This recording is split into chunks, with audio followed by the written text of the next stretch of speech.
ربنا يا ربنا يا الله ربنا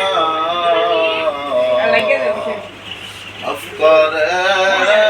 দেন বান্দাদেরি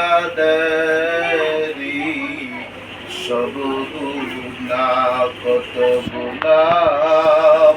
খুশি আল্লাহ জীবনে কত গুনাহ করছি আল্লাহ জীবনে মাফ করে দেন ওহে আল্লাহ গোপনে আব্বা আম্মা যাদের